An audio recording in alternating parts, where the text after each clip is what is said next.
Thank you, and thank you all the organizers for putting up this really nice event, and thank you all the audience. So my name is Julio Linares. I am an economic anthropologist, and I am also one of the co-founders of Circles UBI. Circles UBI is a protocol that gives people the ability to issue out a basic income in the form of personal currencies. We currently run it on the Gnosis chain, and we've been running a pilot here in Berlin for the last 2 years as a research pilot, but also to test the infrastructure. So Circles UBI, well, maybe let's start by asking this question. Who here has heard of universal basic income? Yeah? Okay, that's good. So more or less.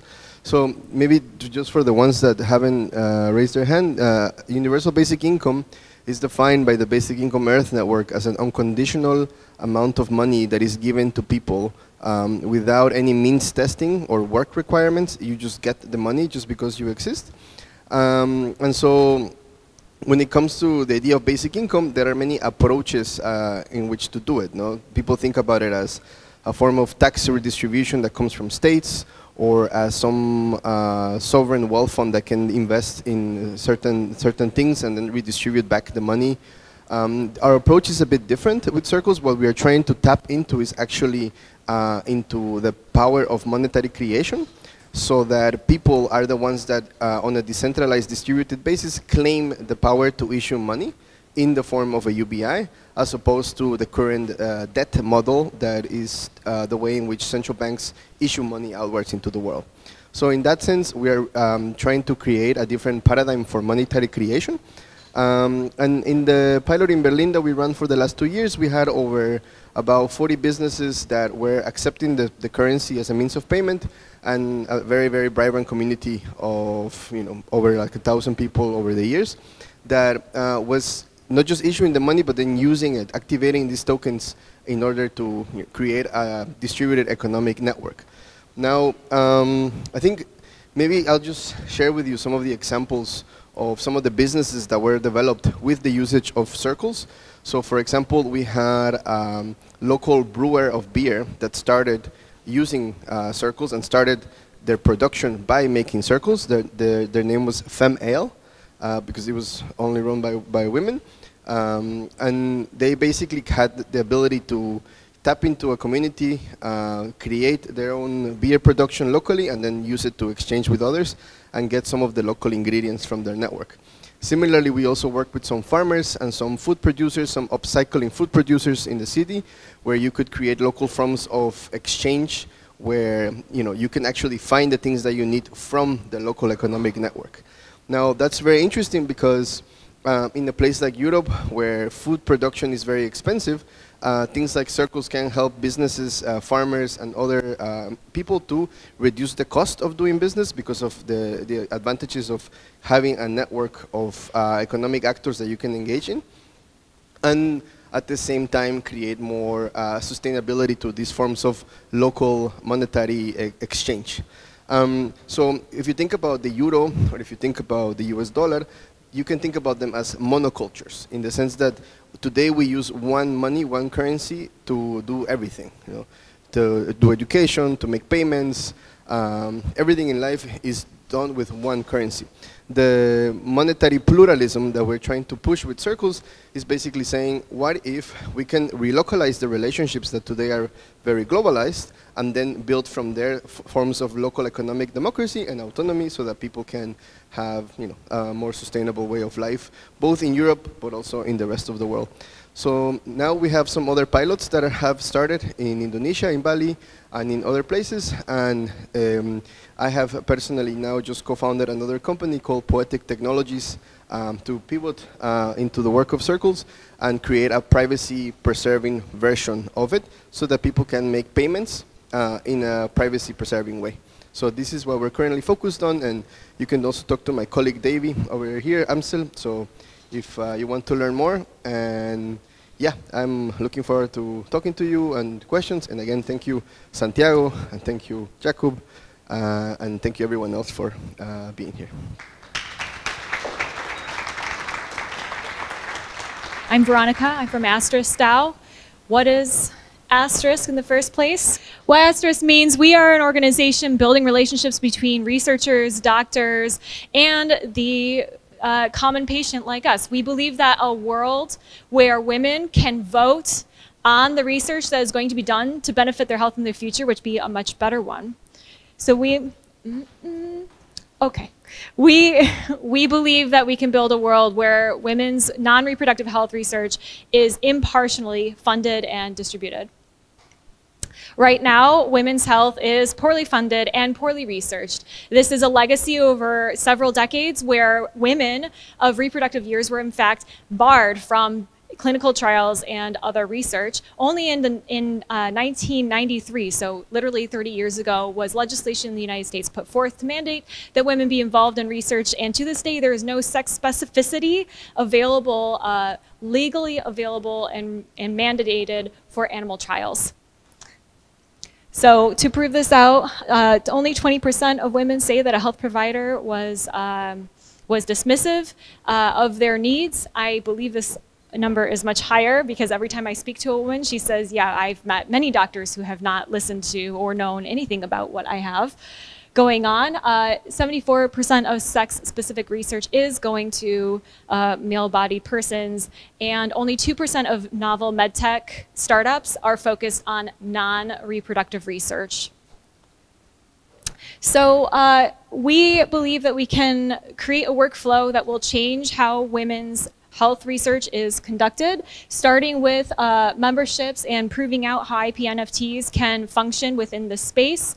Then moving forward into aligning with startups and other organizations in order to expand our geographic reach and the geographic reach of that research. And finally then snowballing our results in order to start this process over again and change the way that research is being done. So with stage one, again, we're really digging in right now into how IP NFTs are able to change how research is done and functioning.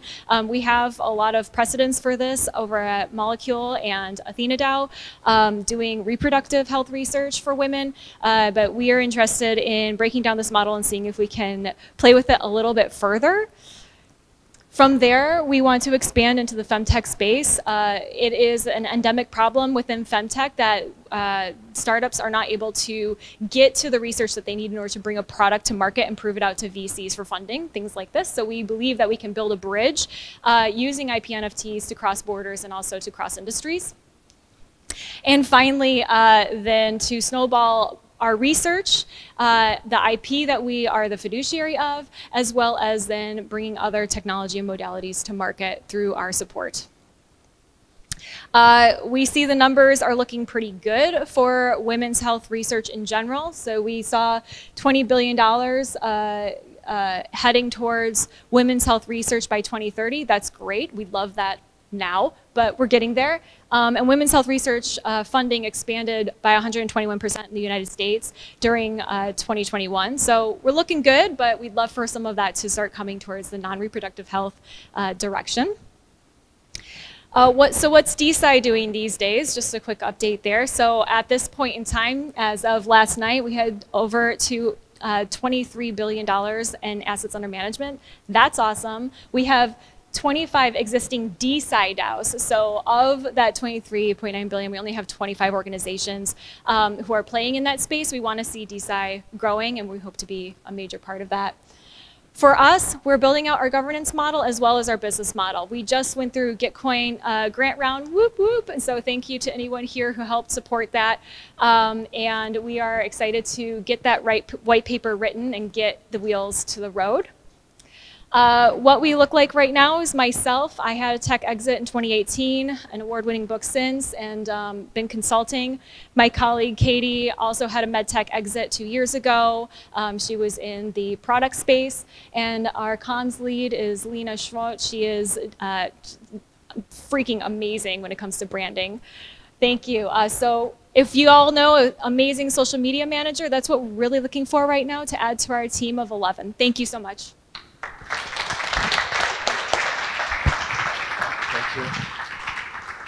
So my name is Alexandra Begue, and I am part of SAP, more specifically part of SAP Innovation Center Network, which is a global team focusing on exploring the future for our company and for our customers. And so we're creating the future portfolio of SAP by exploring new technologies to better understand how they work, how we can maybe use them in different ways, what are the limitations, and so on, right? And so all these new technologies could be AI, metaverse, Web3, blockchain, and today we are going to focus on blockchain, and more specifically on sustainability around blockchain. And here you can see we want to reimagine the entire supply chain collaboration. So with our team, we're focusing on the future of business processes and business collaboration. And you know, SAP is a company very well known for helping customers with our ERP, S/4HANA. But we are also very innovative when it comes to our portfolio. We acquired a lot of startups these past 10 years, but at the moment, we are developing and putting a lot of efforts on developing the BTP platform, which is the business transformation platform, which is where we actually develop all of our innovation applications. And so today I would like to share more with you on how we're helping customers to think and support them with developing better relationships together when it comes to supply chain management. And so this sustainability use case is the carbon data collaboration use case. And so we work with a lot of customers that want to become carbon neutral by a certain date, by 2040, 2050. And in this case, we worked with a customer who want to become carbon neutral by 2050. And yeah, and so to make this happen, of course, they need to calculate the number of emissions. And this becomes very complex when you have a very big supply chain. And so here on this picture, it's just to simplify the supply chain and how it looks. But obviously, there's thousands of supplier and business partners usually in the loop of this supply chain. And so we start here with raw materials, and obviously there's more supplier EOMs coming to the end of the loop with customers.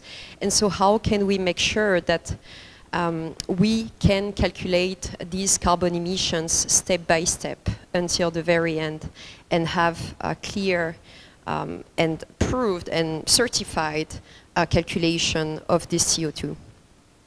This means that we need transparency, we need trust in this entire supply chain, and we want to create a solution, and we have this solution which is called decentralized identity management, where we support customers to share trustworthy and carbon data emissions, and also be able to verify this data at every step of the chain.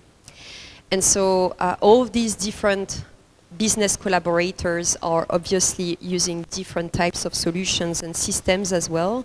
So how can we make sure we connect also all of this system and make the data interoperable? So yeah, so this is again involving thousands of people, so it needs to be scalable. And to make this happen, we have the decentralized identity management to enable this seamless collaboration. And this is done through SSI, so the self-sovereign identity, which is a technology that we are currently exploring in the Innovation Center with customers.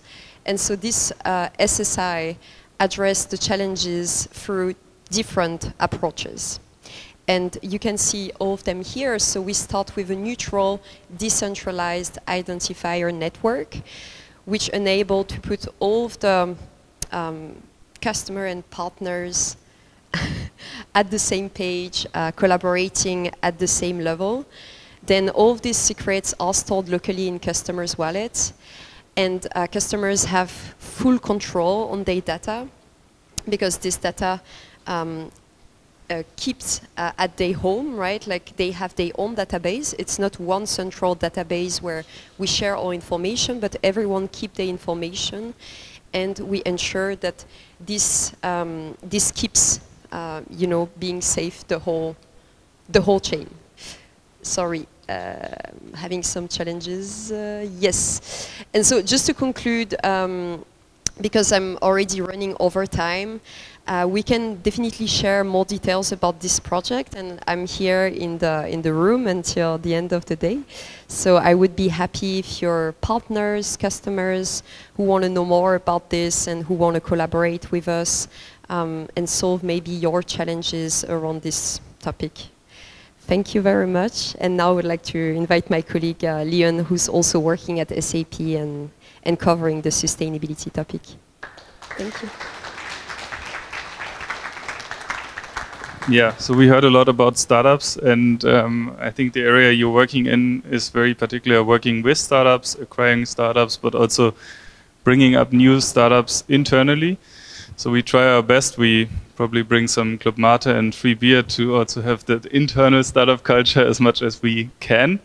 And there was actually one startup coming out that made it now to a bigger product, and that's what I'm going to share with you today. And we are right now especially using this startup for the use case with green hydrogen. And again, that's something we use our own products, but we are also reliant on many partners, on many startups, and that's why we are here today. We need to connect to the various data sources, and it's not only SAP, right? Even though this might be like the biggest software in a company, but still it requires many other startups and partners to also join this ecosystem. Let's see if we can move on. Yeah, hydrogen, okay. There's a big discussion about the different colors of hydrogen, and I think there's many other problems that we have in green hydrogen. We have to scale up the production, we need more renewable resources, we need more energy that can actually substitute fossil energy. We need a demand security. That is something, right? Customers don't know, or the producers don't know what is the actual demand for green hydrogen, and so on. We need to have like the right application areas being used. It's going to be very rare, the amount of green hydrogen that we have. It's going to be costly, so we need to have that discussion. But ultimately also we need regulations that actually push the right direction, that actually prove that whatever green hydrogen is being delivered is actually green. And that's where we see like the biggest point for us to bring that proof, to actually see, okay, along the value chain, what's the CO2 footprint, what's the type of energy being used. It's also about what type of water has been used, how has it been like processed, and so on. So at the end, customers want to know, like, does this amount actually requires all the, or actually meets all the requirements that the certification that I'm aiming for brings up to the place. So we love these discussions, I know, but at SAP we have to come back from the colors to actually come to CO2 footprints and to bring the right data along the value chain. That's what Alexandra also shared. And it's not clicking, but I can tell it anyway. The point, why is hydrogen interesting in this case? Because you cannot see the color, right? It could be produced from fossil fuels, it could be from green energy, you cannot see it. So you need to have that proof actually with the value chain handed over. And that's why we right now rely or build on a blockchain-based solution like this startup called Green Token.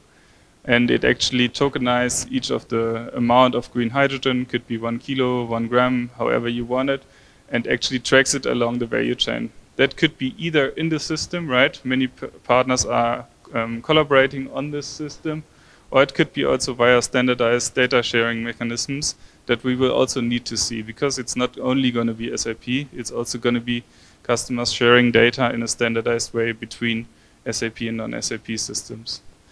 And then, yeah, this going back. This again shows the complexity that might be involved in green hydrogen. There's so many steps of conversion, storage, mixing, cracking back. It's what people would love to see. Let's see. But at the end, you're going to have a pretty much good mix of different qualities of green hydrogen, and that's why we think this digital twin is actually substantial to bring that proof and to track along the value chain. Yeah, this is basically how it's been done. We use this one not only for green hydrogen, we use it also for palm oil, for cacao. So there's many use cases for such a system, I think. And I will have to check. Yeah, still on time.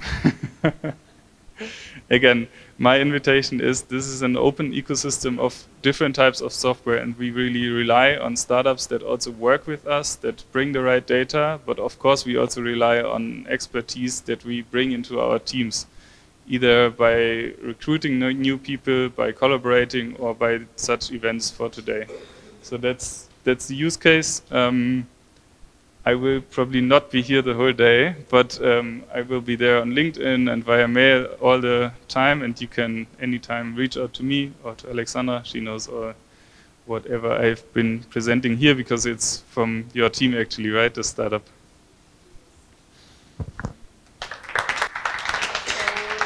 Welcome everybody, my name is Laura Kajtazi and I mainly work for the IOTA Foundation as a Project and Regulatory Affairs Manager. Today I want to present an initiative called the BC 100+ initiative, which stands for blockchain for SDGs, UN Charter values, and 100+ basically means 100+ organizations, and as the name says, we want to really look at how we can show the potential of blockchain reaching and addressing the SDGs.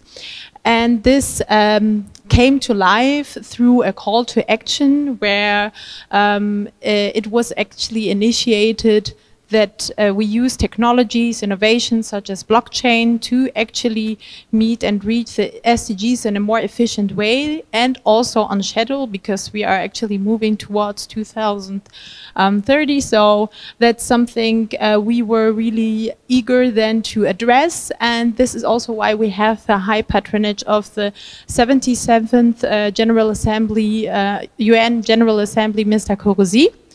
And just to give you today a quick overview, I want to show you a little bit what we did so far, because the initiative is very young. We started last year. So one of the things that we did first is, of course, create a vision, a shared vision, a manifesto, because without a vision, where shall we go?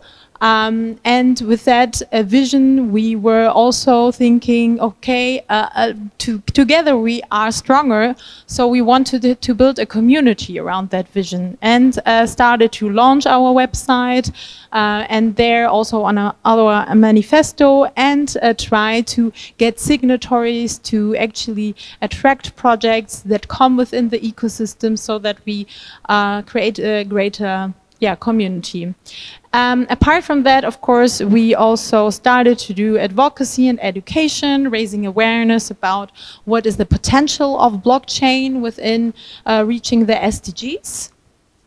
And, I'm always doing the same mistake. Here. And here, just one more time, to give you a quick overview, who is right now on the steering committee of the BC 100+. So there were a couple of organizations coming together to create this vision and manifesto, under which is also Positive Blockchain.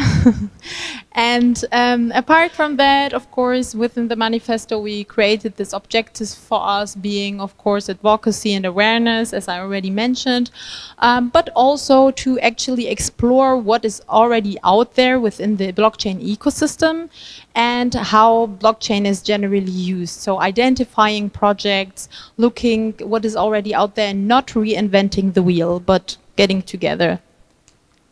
All right, here just a quick overview where we have been when it comes to events.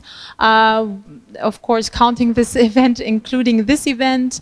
Yeah, just I'm not going to go through the events, just to give you a quick overview about where we have been. Okay. And apart from that, so here just a quick overview of our website. This is the manifesto. I'm not going to read it, but just so you have a quick look. It's not very big. It's just like a one-pager. Some signatories that are already within the BC 100 Plus ecosystem. And yeah, there are several ones like EthicHub, providing microfinancing, for example, DEMIA, a carbon management platform, so a couple of projects already being within the ecosystem. All right, so how do you get involved, or how different organizations get involved? So of course, first point would be the website. You sign it, the manifesto, and then okay, so yeah, not so much time anymore. You sign the manifesto, and then we do a due diligence. We see if everything fits, and then we organize events. We have different meetups to actually get the people engaged.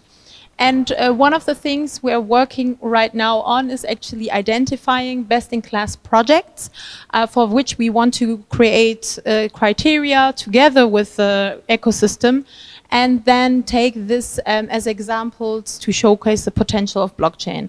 After that, I'm just going to skip those slides. After that, we want to create flagships, meaning topics and really action plans. And yeah, then we want to create situation rooms in which the projects and Web 2, Web 3 organizations get together to actually create new projects, new collaborations to address the SDGs. Try to make it fast. So thank you for your attention. Here are some examples of projects one more time. But as we don't have time for it, I'm going to close here. I didn't say a single word, and I already get applause, so that's very nice. So hopefully you had a good chat with each other. So I'm Rene Wienholtz, founder of Loompact, and I'll tell you a little bit while we're saying impact assets you can trust. What is an impact asset? So at a glance, we've built a platform called Loompact.com, where companies, whether they're for-profit or non-for-profit, are able to check in their impact very easily. So they can plan their impact, they can report the impact, and not only on CO2, but with every aspect of the 17 SDGs and with every KPI in there. So you're free to do this. For instance, if you're collecting microplastics, just type in the data there, build your model, so you're able to build your impact model with a platform. That's the first step. So we use the technology, probably never heard about the technology, RI? No. It's real intelligence. It's not artificial intelligence. So we collect the data from the companies by themselves. Why? Because they're liable for that. So if there is AI involved, then nobody's liable because that's interpreted data. So the second step in here is to say, okay, that's self-assessed data. That's probably not the highest quality, so to say. But on the other hand, every data that's published there is public. So there is public pressure also on the companies when they publish it. But the second step here is to have an impact model validation. We will publish this kind of methodology beginning next year. It will be something which will be a kind of Swiss Army knife. It's a kind of meta certification for assessing and auditing impact in every part. So that's the second step. The third step is, if these two things come together, so we have data directly checked in from the companies and external verification, then we bundle this into NFT collections. This is one NFT, just an example NFT here. So you can easily access, and that's the good thing about an NFT. I mean, I don't need to preach to you what NFTs are and what the benefits are, but there is a picture attached to it. And now we come to the part, when we sell this to someone else, they need to understand it in an easy way. So that's why we're using NFTs. Even a QR code is printed on there to track who certified this, what was the audit results in an easy to understand format, who checked in the data, where's the data coming from, how's the project doing, etc. So that's what you can do here. Now is the question, who buys this stuff? There's different use cases. So one is, of course, when it's nature-based, compensation. CO2, we've also got plastics projects, we got water sanitation projects, etc. So that's compensation, a case that everybody knows. Next thing is corporate giving and donation, because if you want to support something, you really want to know where the money goes. And the third thing is something which especially made me very happy over the last weeks, because it can be also used for gifting. We've got so many companies this year buying, for instance, one of these certificates that I present you in the next slide, just because they could gift it to their clients. Yeah, they could give the NFT to someone. They really know they're connected to the project. That's one huge advantage. So, and of course, trading is possible. We've even got a gentleman from London who's buying plastic credits in bulk because he bets on rising prices, by the way, because people want to know how companies compensate their plastic output against it. So these are just two of the projects that are listed on Loompact NFT. This is a project from Africa Green Tech. They're building solar containers for sub-Saharan Africa to give energy access, mini-grid access to rural areas which are normally not accessible for anyone. And the next thing here is Plastic Fisher. By the way, they won the Deutscher Nachhaltigkeitspreis, so the German Sustainability Award just 2 weeks ago. So, and they're cleaning river plastics out from rivers all over the world. So that's just two examples. And these are explicitly examples not in the CO2 domain, because we've got so many other problems in the world to solve. Impact needs to be a product, because what we can achieve here is, yes, thank you. Impact needs to be a product. It needs to sit on a shelf. It needs to be realized. It needs to be transparent, and it needs to be tradable. And so that's a good thing. The third thing what we have here, that's one thing. This is a CO2 certificate, by the way. Doesn't look like that one, huh?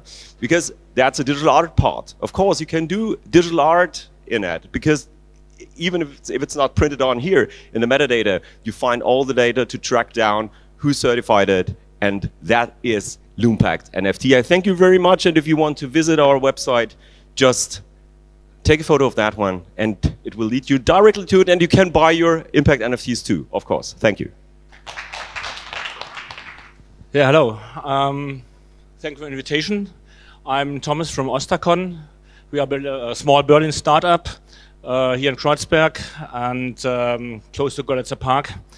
And we do Web3 use cases for industry, and also we building platforms for sustainable and social impact.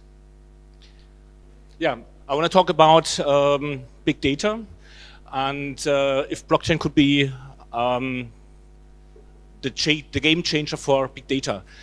We have also a footstep in the railway industry, and we are also implementer for data-driven improvements for railway. And there was a very interesting talk 2 months ago about how AI could improve the railway industry. And one of them said, oh yeah, everyone is talking about railway, but there is no AI, but there is no data. And without data, there is no AI. So what we need are open data systems. And that is actually what happens to us. We need data because we have a gap there. And then we could recognize for us that blockchain-based data sharing could be the key for us to getting data to make the data-driven improvement for the industry. That data sharing saves energy, I think I don't have to mention it. So how we get the industry into the blockchain, into the data sharing. First, we need use cases for the industry.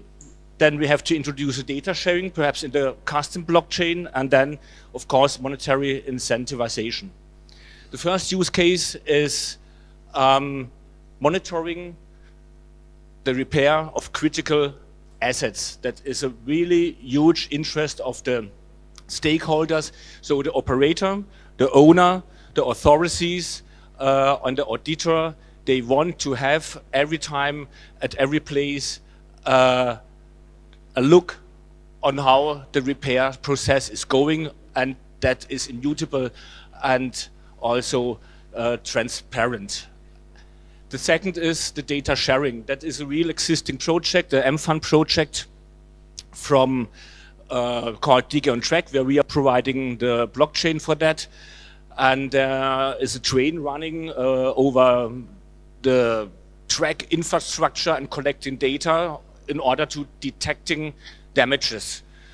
It's a really critical and important process for a lot of partners in this custom blockchain, because they, each one of them, each other of each one. So they needed the data, and they get the data over the blockchain by data sharing, and so there is a big advantage to them if you compare it with other traditional technologies to reach that.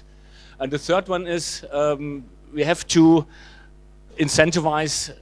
They give the data because they have a big invest in it, and so they have a yearly return on invest. And on the other hand, they pay a little amount for this data.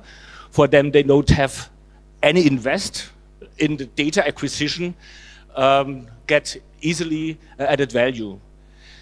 I tell you, railway is a big train. It's very difficult to change the direction, but I'm convinced that with this we get the last adapter, the last skeptics. So if you think that's interesting for you, you're invited to collaborate, to work with us. We're looking for people, for partners, for developers.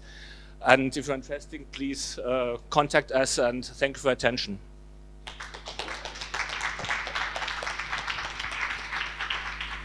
Hi. So first of all, thanks for being here. Thanks for the event. It's always a pleasure to meet all the community of Berlin. Today I want to present you very shortly our new product called Vera. It's a digital product passport management tool, and we specialize currently on the batteries, and I tell you why in a few slides. But before that, how does it work? Here we go. Shortly about us. Spherity is a company founded 5 years ago in the blockchain startup area also of Berlin. We have currently 2 running products in place.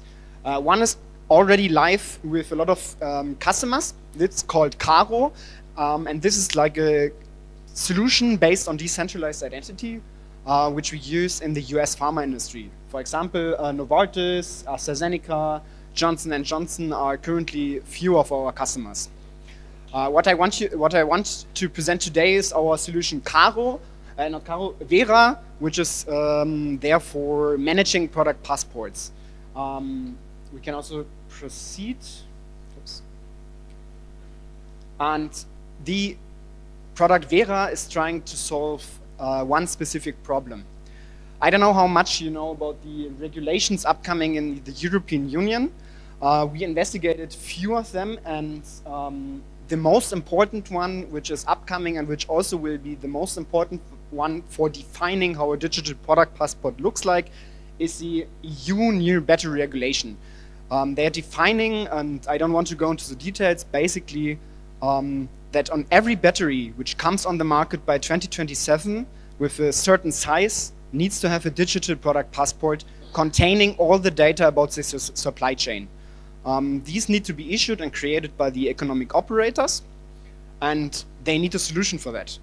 Today, they don't know how to create these passports, they don't know how to collect the data of the passport, and they don't know how to make it verifiable. And therefore, we from Spherity have partnered with another company called RCS Global to create a solution where the automotives and battery manufacturer can easily collect data from their supply chain partners and, for example, audit reports, ESG reports, greenhouse gas accountings, carbon footprints, etc., etc. Everything is based on SSI and verifiable credentials, which we heard earlier today from SAP as well. And the cool thing is we are the wallet provider of this whole solution. That means everything which is being created will have a DID and verifiable credentials. I mentioned our partner called RCS Global. They are the not the technical provider, but they are a known auditor in the space. So what they offer is like an ecosystem of 2,000 entities in their already existing system. That means they pretty much know like most of the suppliers. If you are a car manufacturer, RCS Global probably already has 50 to 60% of your supply chain already known and unveiled. Yeah, we use them as a trusted auditor, as a trusted issuer, as a trusted certifier for high quality data. And the outcome of this stuff from our technology and RCS Global will be user-friendly B2C passports. And I want to show you how this looks like. And therefore, I will skip the slide because I don't have that much time. We go to the actual battery passport which we prepared for you, and because we are so close to Christmas, I thought it's a cool idea to bring you an actual example of a battery passport, so everyone can please, I invite you to scan this and unveil the battery passport of Santa's new sleigh. So take a look and make sure that this passport is the elf rights and the rights of the battery which was produced is all verifiable and seeable, and I'm happy to get your feedback afterwards. And everything will be Catena X compliant. We are partnering with the Battery Pass Consortium. We are implementing partner of Gaia X and so on and so forth, blah, blah, blah. Here are my contact data, so if you want to know more about battery passports, please contact me.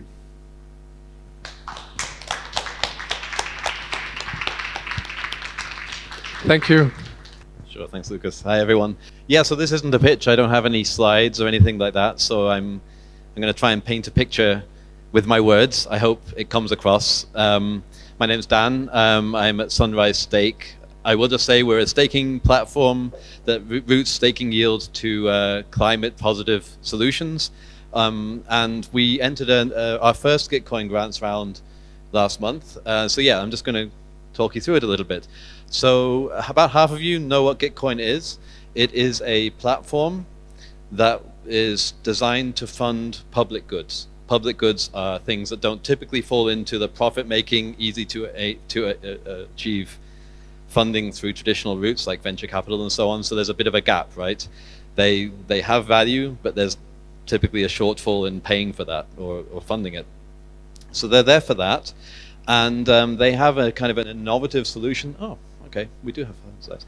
An innovative solution for that, which is called quadratic funding. The intention behind quadratic funding is essentially to use the community vote to work out what projects are most deserving of funds. So it's like crowdfunding, but with that the amounts donated to via crowdfunding are matched by a matching pool.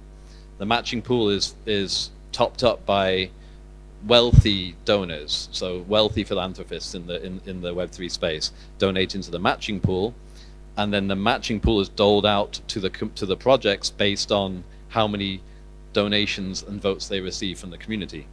But it's not one-to-one. It's not like $1 of donations from the community equals $1 from the matching pool. It's quadratic, which means that basically the more people donate, kind of quadratically more, or that multiplies the amount you get from the matching pool.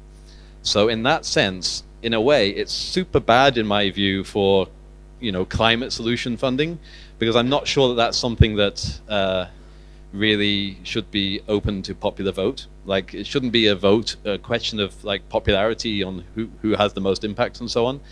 So why did we do it? Well, we noticed very early that the amounts are very small, right? For people living in Germany, people living in the Western world in general, the amounts you're likely to earn, unless you have a large community, a large amount of people on Discord, are very small. Each Gitcoin round is split up into separate sections. So for example, we entered into the climate solutions round, and the matching pool for the climate solutions round this time round was $150,000, and there were 100 projects. So on average, you're going to get 1,500 plus whatever you get from your donors, right? So we didn't really go into it for the money. what we found to be very useful, and we'll talk about this a little bit more in a moment, is the community building aspect of it.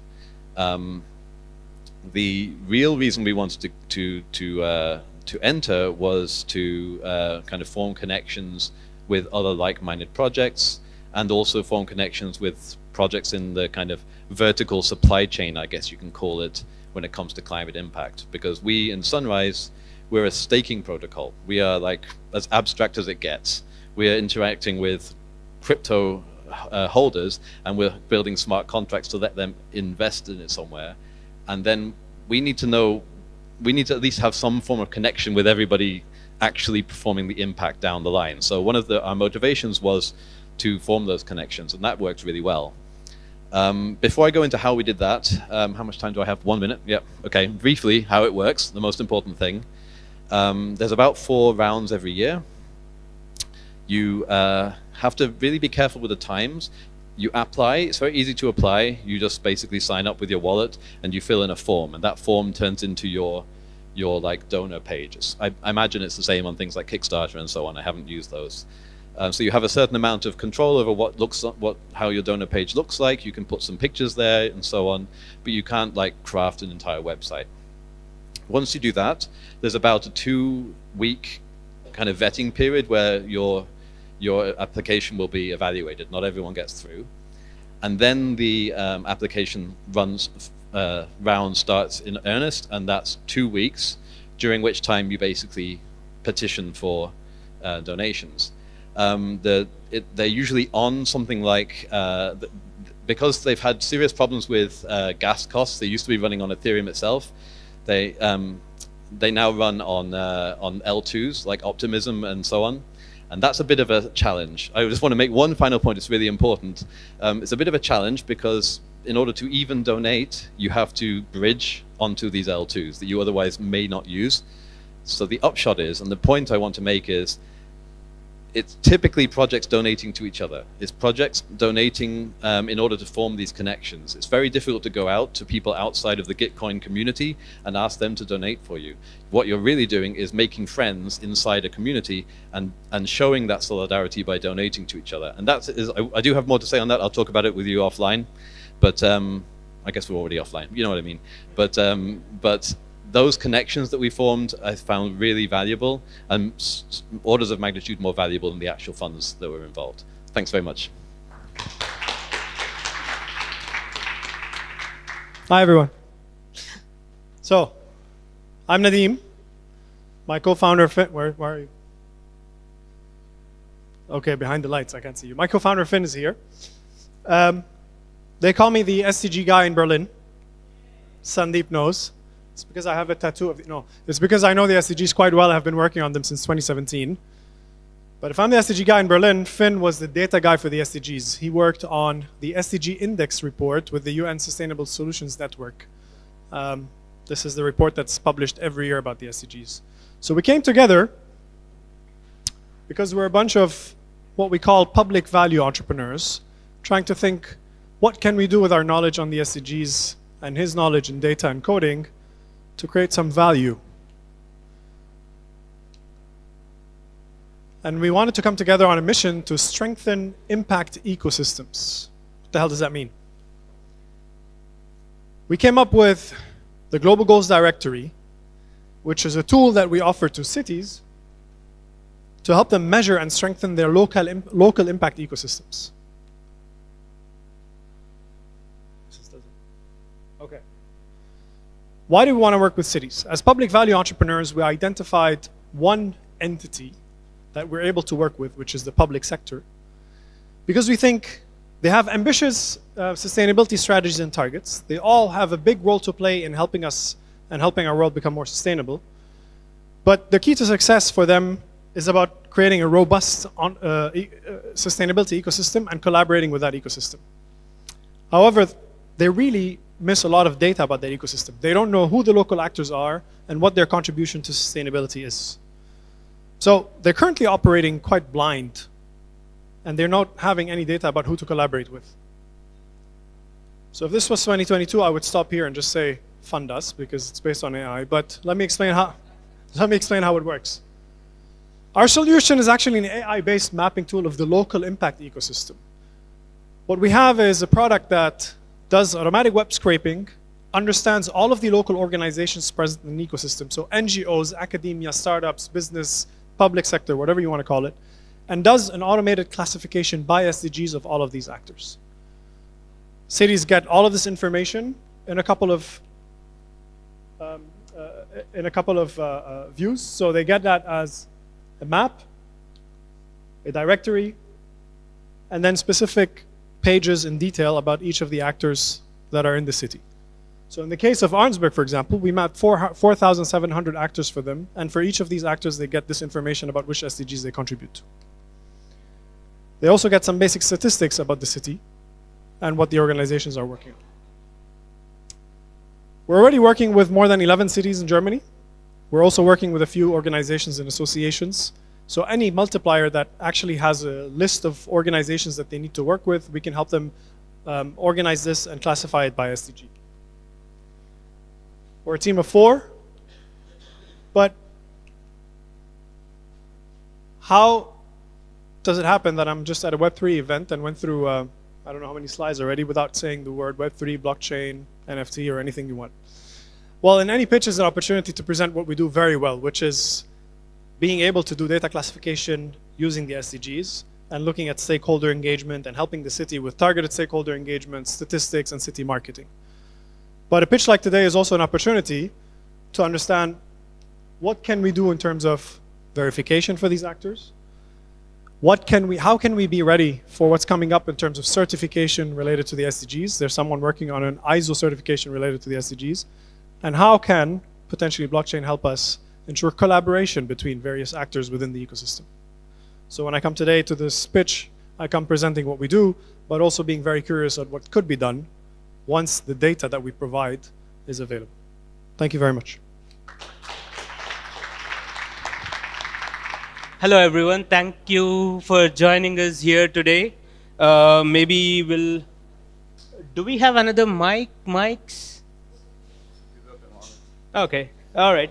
Then let's do a quick round of introduction.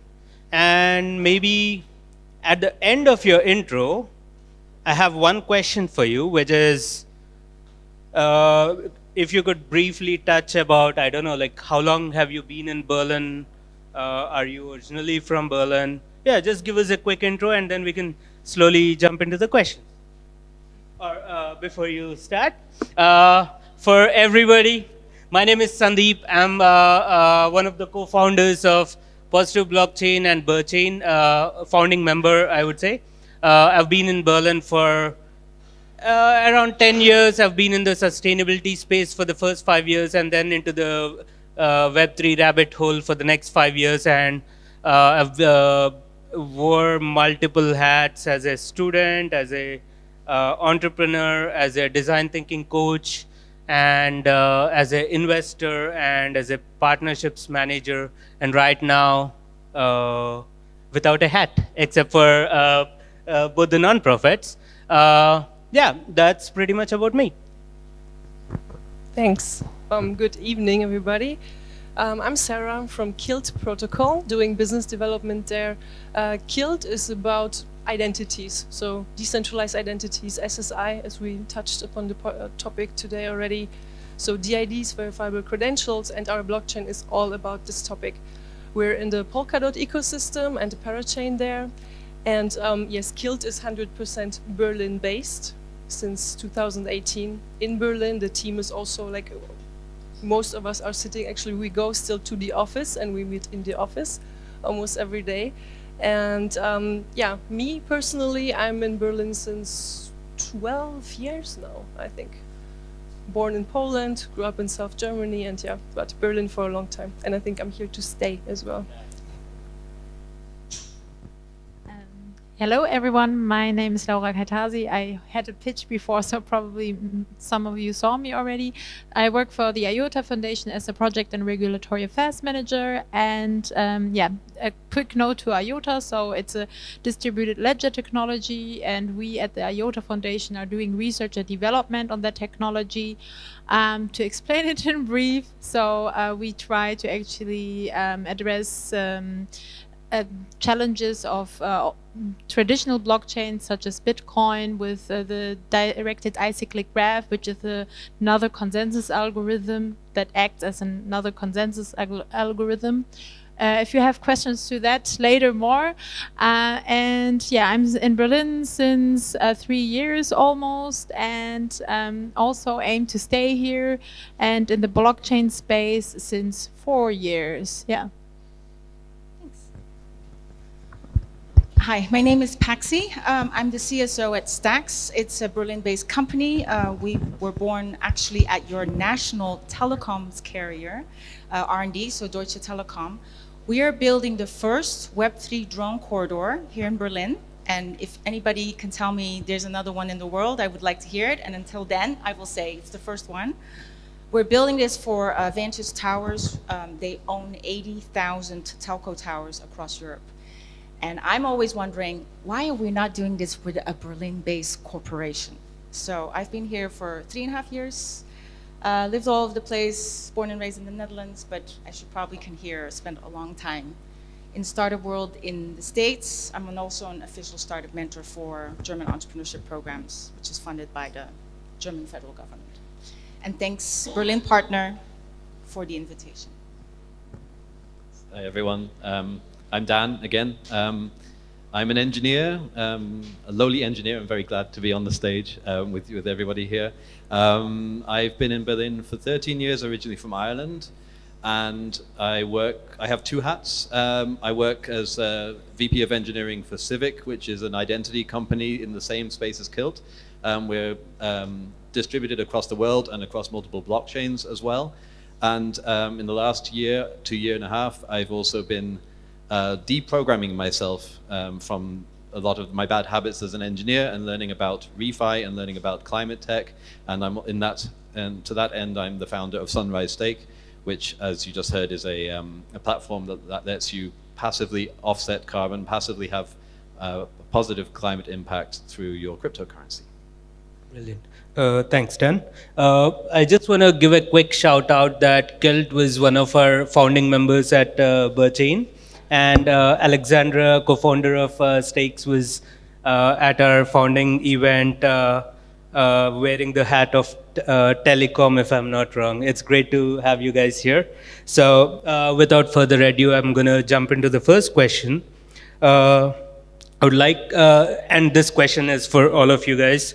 So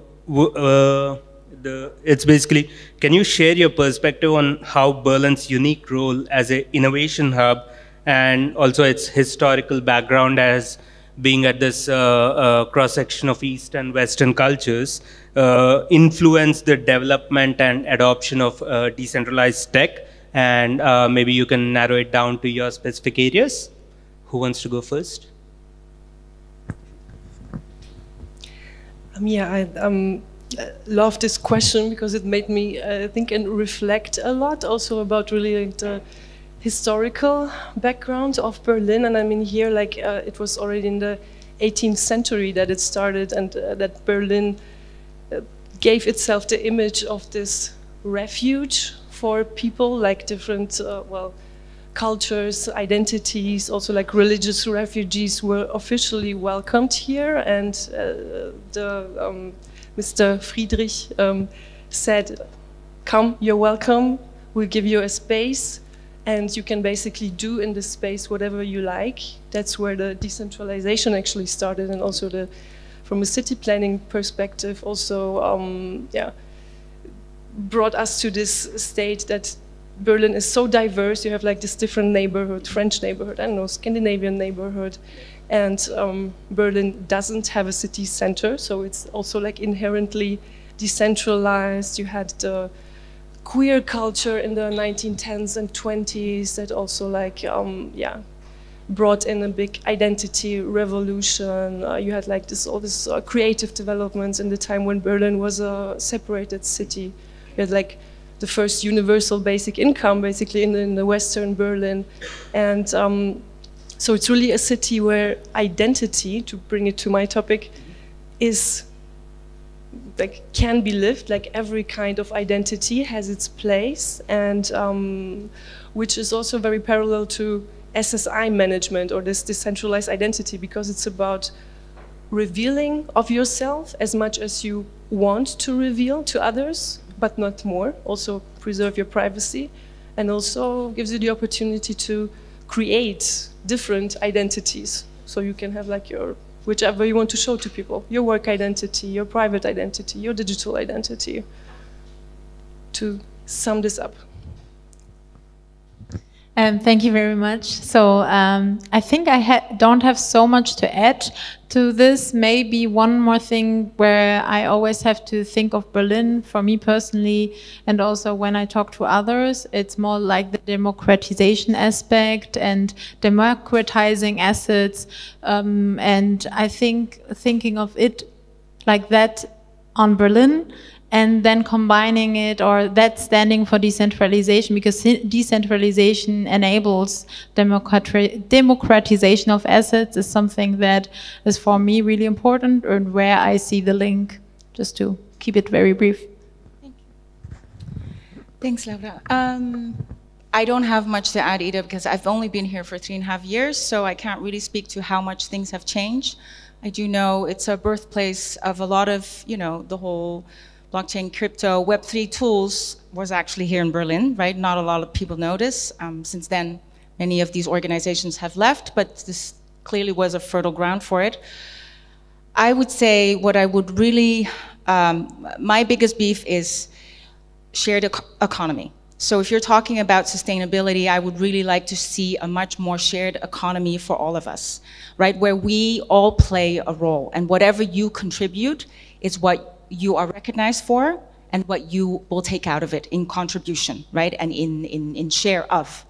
So not just because it's a fair system, it's, you know, this is the way, you know, it should be. I come from living more than almost 2 decades in a country where there's 3 or 4 corporations owning that whole chain. And that needs to change. And I'm looking to Europe to do this. Because if you're looking more east, it's complicated geopolitically. You're looking more south, it's more complicated. I mean, more south, right? And if you're looking to North America, you know, we still have many other challenges there. So I'm imploring this community to work closer together and not go at it alone. Because that is what something I see is, everybody wants to reinvent their little wheel here, and therefore we are a little bit afraid of each other, and we do not align where alignment is possible. So this is kind of my only ask to you as a newcomer to this community. Let's join hands and not go it alone, right? What is a DAO? What is decentralization?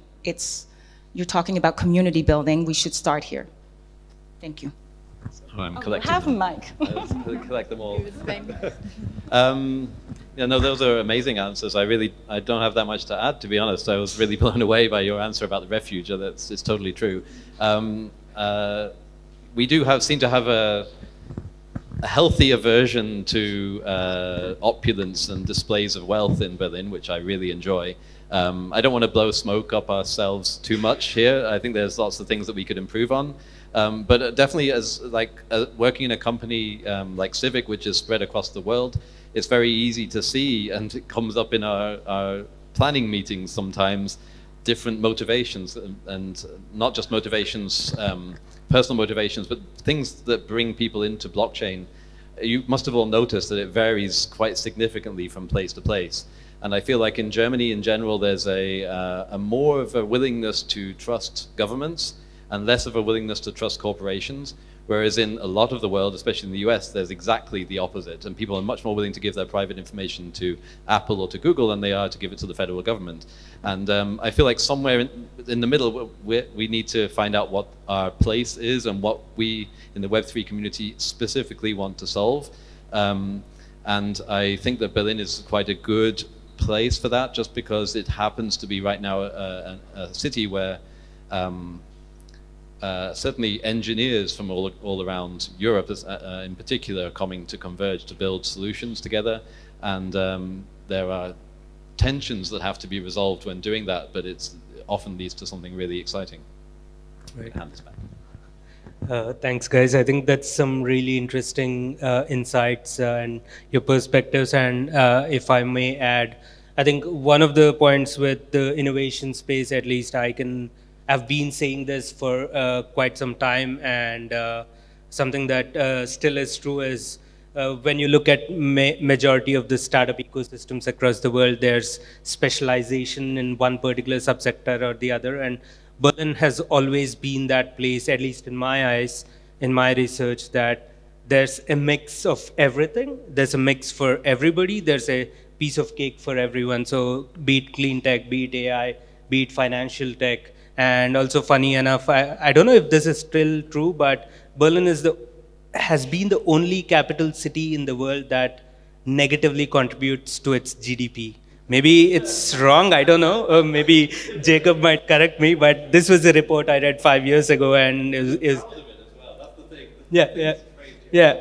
and it still stays strong, right? And I think there are theories that the first lines of code of Ethereum were written somewhere in the bars or offices of Berlin somewhere.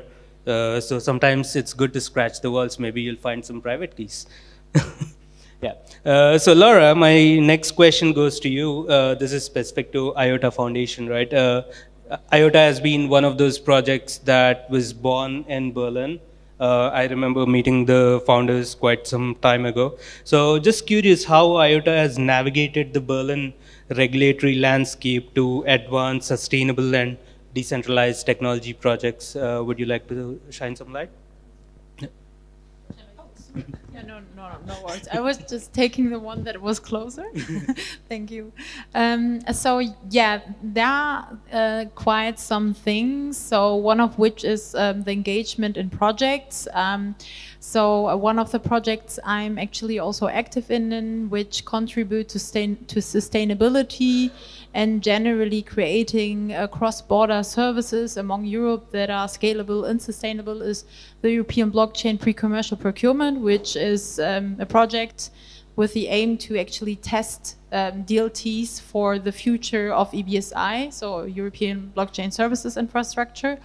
And in that, we heard that already today is like one use case which is very important is the digital product passport.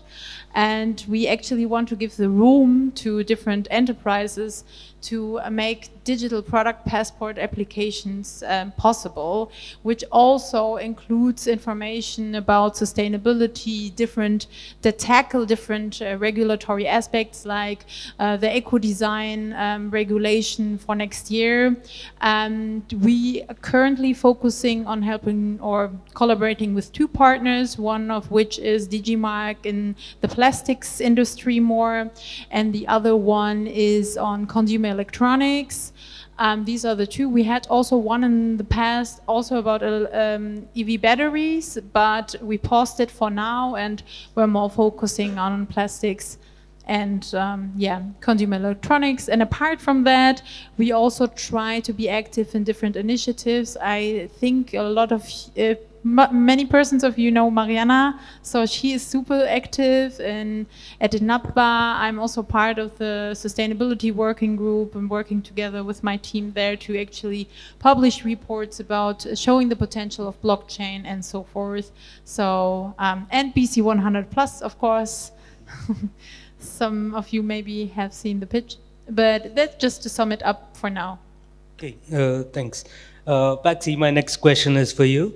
I know Stacks is Berlin, again, born and raised in Berlin, if I may say so. And are there any strategic lessons you might have learned from also your involvement in the Berlin startup scene, and has this influenced your approach to decentralized tech at Stacks? Yes, so Stacks was born at the research and development at Deutsche Telekom. Alexandra, our founder, took it out of DT, was a management buyout. We have German investors. It's a German-based company, German technology. We see ourselves as like the bridge between Web 2 and Web 3. So we're very much into applied industrial blockchain projects.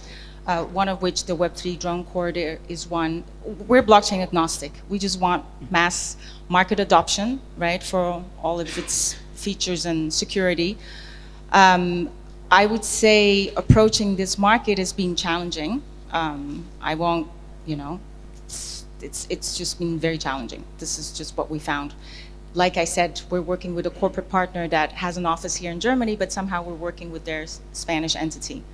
Right? We have a lot of other projects in the pipeline. We have 2 customers here in Berlin, but they're struggling and they're moving out to do projects outside of Germany. That's such a pity, right? Yeah. Can we join hands and go, what are you working with?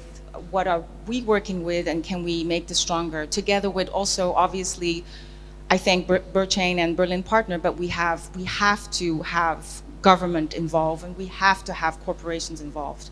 Can't just go on it alone, right? So I would like to see more of startups joining hands, and then also making that connection back to what can the federal government do, what can the local government.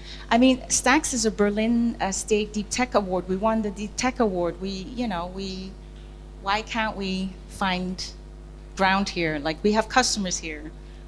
So it's like,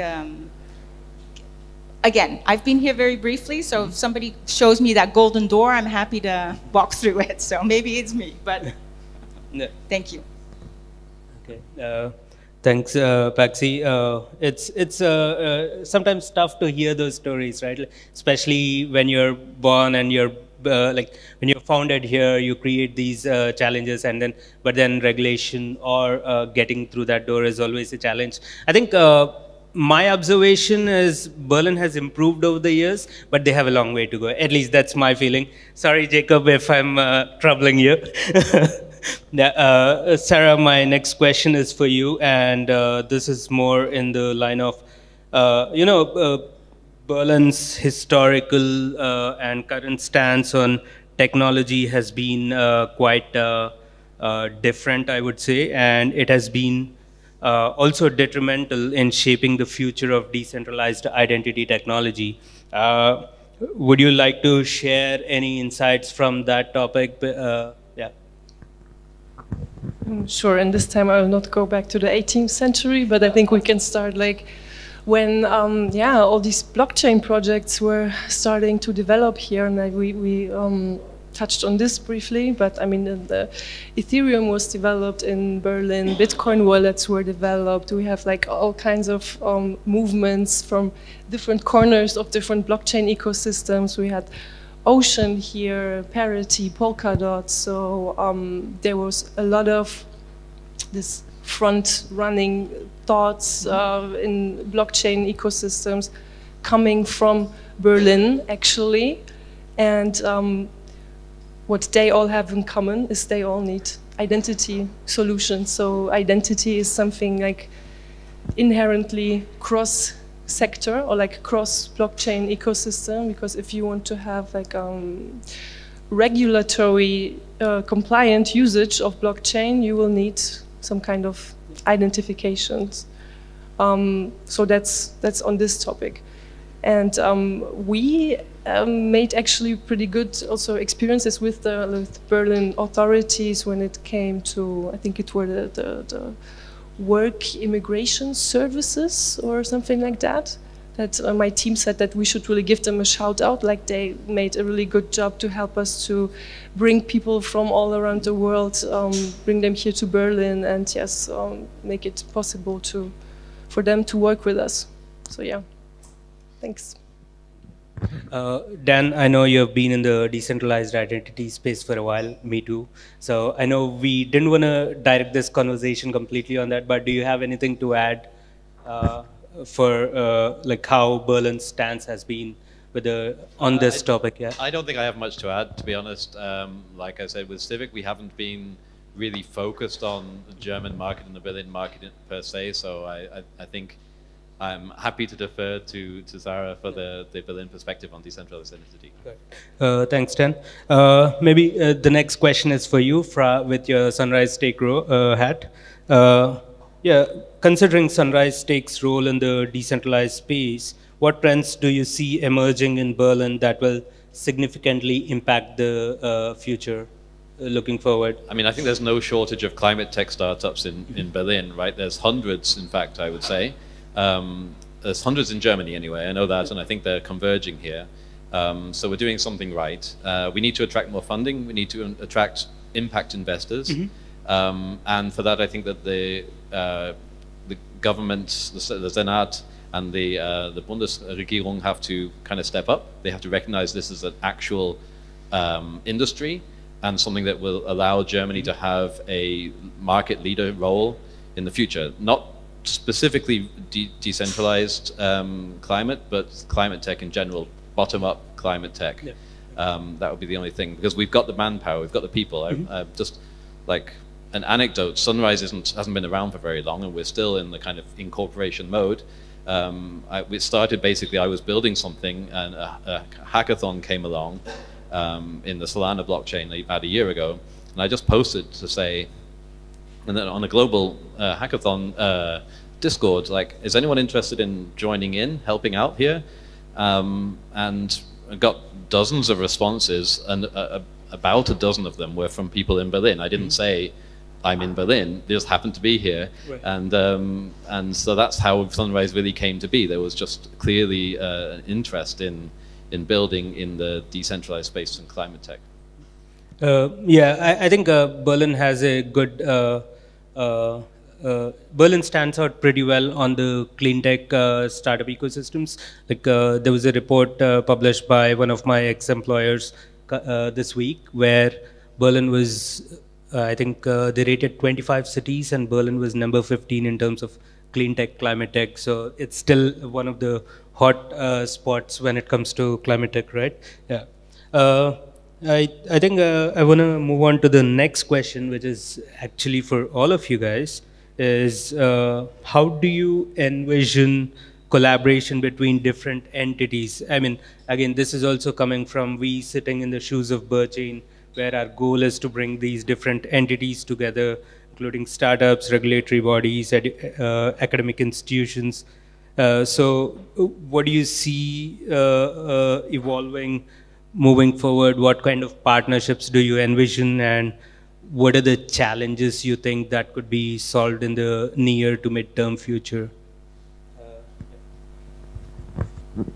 Okay, let me start again. Yeah, as I said already, identity is inherently cross-sectoral, right? So we have, for example, we have Deloitte building KYC credentials on Kilt. We have like the cargo shipping industry, Hapag-Lloyd, who will also make like a tracking system based on us. Or we're also engaged in the energy sector, like the German Energy Agency, who's doing a project on providing energy, like power plants, small power plants with machine identities to make them like easier participate the system. So yes, as it's like cross-sectoral, I'm really looking forward to talking to all of you guys later on, like how we could also potentially work together. And when it comes to other entities, like we are also very happy to talk to academic institutions, because what we do is like cutting-edge science, basically. So talking to universities has always been a lot of fun. Also, the regulatory sector is really important to us. Like we are like hyper mega regulatory compliant at Kilt, so always like very well connected to these corners in Berlin, like the blockchain lawyers forum, for example. But we would also be very grateful if we could like step out of this, that we always have to like kind of secure ourselves and react when it comes to regulatory stuff, and we could maybe build something where we can like procreate something together. So maybe some forum where we could come together here in Berlin and do like some bottom-up thinking and then bring this to the national level and the European level. But if we could create a forum like that, that would be really great and helpful, also with directed to you. Thank you, Sarah. So I can only agree to that. And one thing that I find super challenging and where I think collaboration between like these three edges, like academia, politics, and startups and organizations. So one challenge is for me adoption from end consumer. I think Mika helps there a lot because it secures some of the consumer rights and would let maybe get more adoption. But in that regard, also maybe sitting together, because one thing that where we could need a lot of help in the system is definitely getting really a blockchain application into governments and into the public sector and having really adoption there. And one thing that I find always super interesting, of course we need to see how to do it on a local level and then maybe scale it up, is like sandboxes, because there maybe people don't have this hesitant to actually go and use and adopt. And this is something, maybe mini sandboxes, because there is the sandbox for EBSI, but you have to apply for it. It's a little bit more, yeah, stricter. So maybe one thing could be how to create regular meetings or like regular get-togethers, as you said, to think about a concept where we can actually generate more adoption and also the hesitant from consumers to actually adopt it. As I said, I think Mika is a good start, and we need to see how we can integrate and foster that on a local level. Thank you. You have a microphone. So this is an invitation to all of you to partner. We actually partner with a lot of entities, for-profit, non-profit, governmental, etc., here in Germany and outside. So we're building a web drone corridor for our client. Like I said, they own 80,000 telco towers across Europe. So think about this. You have a physical asset, they own land, they have towers that stand on this land, and they just have enormous amount of maintenance, right? They have to measure CO2 impact, electromagnetic fields, etc. They have to report these ESG values. Everything is just getting more expensive. So what we're saying is, if you allow rental of a drone infrastructure base on this land, drones, whatever company, can land and take off. That's landing takeoff fees. It's rental fee for the drone infrastructure. It's green energy charging, because at some point these things need to get charged. So you create a new economy, right, that is physical, existing assets, digital, assets. And we all, even though from naturally these partners don't trust each other, this is the perfect way, right, in a blockchain, with Web3 tools, that they get into a network and there's payments happening. So at Stacks, we have a software layer that we put on every machine in order for them to connect and communicate in a very dynamic network. So that's all we do. So that's why we need your help in this Web3 community to provide all the other tools that we need, micropayments, smart contracts, et cetera, et cetera, et cetera. So this is why I'm here. This is my invitation to you. Thank you. I can't remember exactly what the question was, but it was something future. How can we, or what is needed for that collaboration to happen between different bodies, collaboration. Right? Yeah. And the challenge, opportunity that the future holds? So yeah, we do. Regulations sometimes help us. So there's, so I don't know if everyone knows, but in the identity space, EIDAS, E-I-D-A-S 2.0, it was announced it was signed a month or so ago, which means that every country in the European Union has committed to issuing a EIDAS compliant digital wallet to its citizens, at least one, by sometime 2027, something like that. And EIDAS 2.0 is a lot more focused on self-sovereignty. It's not its only focus. That doesn't necessarily mean blockchain, it doesn't necessarily mean decentralization or anything like that, but it does have a lot of overlap. So it's basically creating a standard now that will allow us, if we collaborate and we build together, to onboard all of Europe in some form into a self-sovereign world, and there's not much of a big jump between the self-sovereign world and the self-custody and blockchain worlds.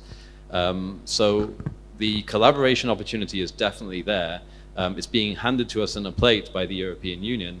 We may not like everything about it. We might not like everything about Mika and IDAS, but these things give us the opportunity to framework in which we can build real solutions that will have real-world adoption and solve real problems. Great, thank you. I have the timekeeper looking at me, so I'm just gonna finish with one closing thought. Maybe what I would like to see, maybe same time next year if we host this conference, is the map that Lucas presented. I hope there's 2 times the map and there's more projects happening in real life and there's more impact being created, and I would love to have those projects use Web3 or decentralization, some aspect of Web3 into their creation. Yeah. Any closing thoughts from you guys? One closing statement?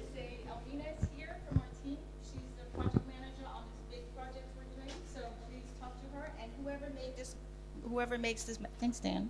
So while I can do this, whoever makes this, we want to be on it. Yes. Where's Wiki? Probably that's a shout out for Wiki and the W3 team, right? Yeah, thank you. Any other closing thoughts? Any questions from the audience while they come up with the closing statement? Jacob, do you want to say something? All right. Okay. All right then. Do you want to say something? Or just all right then. Thank you everyone for bearing with us. Thank you everyone for being here. Let's give a round of applause to the panelists.